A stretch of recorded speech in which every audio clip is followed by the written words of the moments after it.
हरे कृष्णा। तो आज मैं आपको एक कहानी सुनाने वाला हूँ, एक राजा और एक मंत्री की।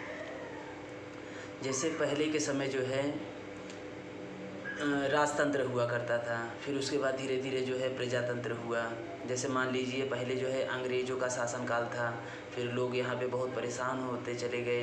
फिर उन्हें लगा कि जो है कि ये अंग्रेज़ चले जाएंगे तो यहाँ के लोग जब शासन करेंगे तब हम लोग सुखी रहेंगे, आनंद में रहेंगे। जब यहाँ के लोग आए तो कुछ दिन तो ठीक चला, फिर उसके बाद फिर जो है मतलब कि उदासी और टेंशन और जो है परेशान होने लगे। फिर उसके बाद ये हुआ कि ये सरकार हटे, फिर दूसरा आए, दूसरा हटा, फिर तीसरा आया। इसी तरह करते करते चला गया कई सरकारें, लेकिन हम लोग जो है किसी भी सरकार से खुश नहीं थे। तो कहने का तात्पर्य है कि आइए इसको जो है हम कहानी के रूप में समझते हैं। एक समय की बात है जब एक राजा जो है जंगल में शिकार खेलने गया। तो जब शिकार खेल रहा था तो उन्होंने देखा कि जो है उनके पैरों में बहुत सारे कांटे चुभ गए। उन्हें बहुत दुख हो रहा था, बहुत तकलीफ़ हो रहा था। तो उन्होंने तुरंत जो है मंत्री को बुलाया, मंत्री यहाँ आओ। मंत्री आ गए, जी राजा बोलिए। देखो मंत्री, इस जंगल में इतने सारे कांटे हैं, देखो जो है मेरा पैर कितना घायल हो गया है, पूरे खून से जो है सन गया है, जो है कितने चुभ गए हैं कांटे। तुम ऐसा काम करो, इस जंगल में सारे कोने कोने तक जो है आप जो है कारपेट बिछा दीजिए, क्योंकि मैं जब भी अगली बार कभी शिकार खेलने आऊँ तो मेरे पैरों पे एक भी कांटे नहीं चुभने चाहिए, इसका विशेष ध्यान रहे आपको। मंत्री ने कहा जी राजा ज़रूर। इतनी बात कह के राजा चले जाते हैं। फिर कुछ समय के बाद जो है राजा फिर वापस आते हैं शिकार खेलने के लिए। तो राजा देखते हैं कि ये क्या, मैंने पिछली बार जो है मंत्री को बोला था कि पूरे जंगल में कारपेट बिछे होने चाहिए कोने कोने तक, जहाँ तक कांटे हैं, लेकिन इसने तो कोई काम नहीं किया। राजा गुस्से होकर जो है मंत्री को बुलाते हैं, मंत्री यहाँ आओ। मंत्री आते हैं जो है भागे भागे, जी राजा बोलिए। मंत्री, मैंने तुमसे पिछली बार बोला था कि पूरे जंगल में जो है कांटे हैं और इसमें जो है कारपेट बिछा दीजिए, आपने कोई भी कार्य नहीं करवाया है। अब बताइए मैं शिकार कैसे खेलूं, जो है मेरे पैरों पे जो है फिर से कांटे चुभ जाएंगे।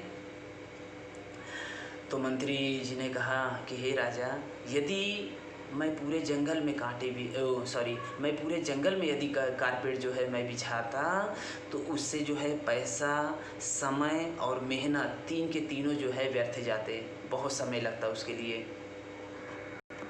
तो मैं आपके लिए बहुत ही जो है अच्छा एक व्यवस्था करके रखा हूँ। तो राजा बोलते हैं ऐसी कौन सी व्यवस्था है, यहाँ तो कुछ व्यवस्था दिख ही नहीं रहा है। तो कहना आप चिंता मत करिए राजा। तो मंत्री जो है तुरंत जो है भागे जाते हैं और राजा के लिए फर्स्ट क्लास जो है कारपेट का जूता लेकर के आते हैं, उनके पैरों के नीचे रख देते हैं। तो मंत्री बोलते हैं हे राजा, आप इसे पहन लीजिए और पूरे जंगल में कहीं भी आप जो है शिकार खेलिए, कोई दिक्कत नहीं है, आपके पैरों पर एक भी कांटे नहीं चुभेंगे। राजा ने कहा था मैंने तो पूरे जंगल में बिछाने के लिए कहा था, तुम जूते क्यों लेके आ गए।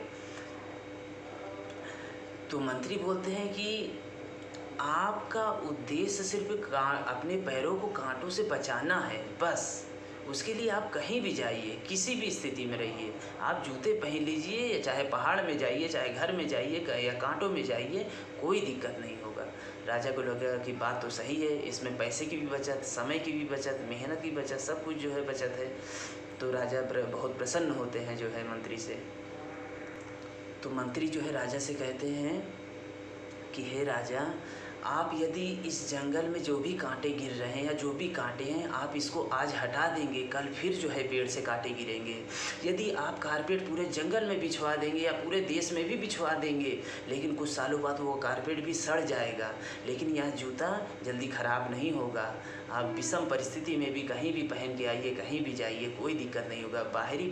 बाहरी परिस्थिति चाहे जैसी भी हो, हमें अपने आंतरिक मतलब अंदर की जो है परिस्थिति को चेंज करना पड़ेगा। तो जैसे भगवत गीता में जो है भगवान श्री कृष्ण जो है 6ठे अध्याय के 6ठे श्लोक में जो है बहुत बढ़िया जो है मतलब एक श्लोक जो है कोट कर रहे हैं, बंधु आत्मा आत्मना तस्य येन आत्मा एव आत्मना जिता अनात्मना तु शत्रुवे वर्तते आत्मा एव शत्रुवत्। अर्थात जिसने मन को जीत लिया है उसके लिए मन सर्वश्रेष्ठ मित्र है, किंतु जो ऐसा नहीं कर पाया उसके लिए मन सबसे बड़ा शत्रु बन जाता है। अर्थात कहने का ये है कि मन ही हमारा मित्र है और मन ही हमारा शत्रु है। मतलब आप कहेंगे या तो मन मित्र होना चाहिए या तो शत्रु होना चाहिए। ये मित्र और शत्रु दोनों कैसे हो सकते हैं? जैसे मैं समझा रहा हूँ, उसको ध्यान से समझिए। यदि हम मन के वश में हो जाए, यदि हम मन के वश में हो जाए तो वही मन हमारा शत्रु बन जाता है। यदि उस मन को हम अपने वश में कर ले, अपने कंट्रोल में मन को कर ले, हाँ, तो ही मन हमारा मित्र बन जाता है। तो हमें मन को मित्र बनाना है, ना कि शत्रु बनाना है। तो हमारे बाहरी बदलाव ये मन का खेल है। मन जो है कह रहा है कि नहीं यार ये ठीक नहीं है, बाहर वो ठीक नहीं है, ये मंत्री ठीक नहीं है, ये सरकार ठीक नहीं है, वो सरकार ठीक नहीं है। पहले सबसे पहले हमें अपने आंतरिक बदलाव लाना है, अपने अंदर, अपने हृदय, अपने मन को बदलाव लाना है। प्रभुपाद जी बोलते थे कि हमारा हृदय जो है कोयले से भी अधिक काला है।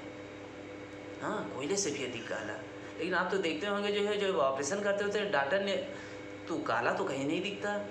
काला अर्थात ये हुआ काम, क्रोध, लोभ, मोह, मद, मत्सर्य, ईर्ष्या, द्वेष, ये सबसे भरा है। यही है कालापन, यही है काला। कोई बाहरी मतलब कि वो कोयले का वाला काला नहीं, ये सब गंदगी जो है ना, यही सबसे जो है कालापन। इसीलिए जो है हमारे अंदर विष भरा हुआ है, प्रेम तो है ही नहीं। तो अर्थात इस कहानी का अंत यहीं पे होता है कि मतलब जब मंत्री राजा को जूता पहना देते हैं, तब उसके बाद क्या होता है कि राजा प्रसन्न हो जाते हैं। उन्हें लगता है कि नहीं, सब जगह बदलाव लाने से अच्छा है पहले अपने अंदर बदलाव लाया जाए, तब उसके बाद स्वतः ही पूरा संसार बदलाव आ जाएगा। अगर प्रत्येक व्यक्ति अपने अंदर बदलाव ला ले तो पूरा सृष्टि जो है बदलाव आ जाएगा उसके अंदर। तो जूता का अर्थ यह हुआ कि हमें जो है भगवान की भक्ति और समर्पण ये दोनों जरूर होना चाहिए भगवान के प्रति। जैसे प्रभुपाद जी ने लिखा है कि अपनी समस्याओं का जो है न्यूनतम करने के लिए एक ही उपाय है कि भगवान के शरणागत करके उनके संरक्षण में रह के अपने आप को जो है बिल्कुल छोड़ दें। भगवान के शरणागत होकर के अपने आप को बिल्कुल स्वतंत्र कर दें, बस प्रभुपाद जी का कहना है। तो कहने का अर्थात ये हुआ कि पूरे जंगल में जो है कारपेट बिछाने से अच्छा है कि आप जूते पहन लीजिए, फिर आप कहीं भी जाइए, चाहे जंगल में जाइए या किसी भी विषम परिस्थिति में जाइए, कोई दिक्कत नहीं होगा। इसीलिए हमें अपने जीवन में जो है भगवत गीता के जो है नॉलेज को जब हम अपने जीवन में उतारेंगे, अप्लाई करेंगे, फिर बाहर बाह्य परिस्थिति चाहे कितनी भी विषम क्यों ना हो, कितनी भी कठिनाई क्यों ना हो, वो आराम से आप जो है उसका निष्कर्ष निकाल सकते हैं। अन्यथा ये संसार तो ऐसा ही है, दुखालयम असुखम अशाश्वतम, ये दुखों का घर है। हाँ, असुखम, यहाँ सुख भी नहीं है, यहाँ टेम्परेरी है सब कुछ। तो हम यहाँ पे सुख नहीं भोग सकते। लेकिन कब जो है हम आनंद में रह सकते हैं? जब इस भगवत गीता के मतलब कि प्रिंसिपल्स को जो अपने जीवन में फॉलो करते हैं, तब सब कुछ अपने अंदर भी अच्छा हो जाएगा, बाहर भी अच्छा हो जाएगा स्वतः, अगर प्रत्येक व्यक्ति अपने जीवन में यह उतार ले तो अब ये चीज़ आपको सोचना है कि हम अपने अंदर बदलाव लाएं या बाहर बदलाव लाएं। ये आपके ऊपर मैं छोड़ रहा हूँ, ये आपको जो है इसका डिसीजन लेना है। तो हरे कृष्णा।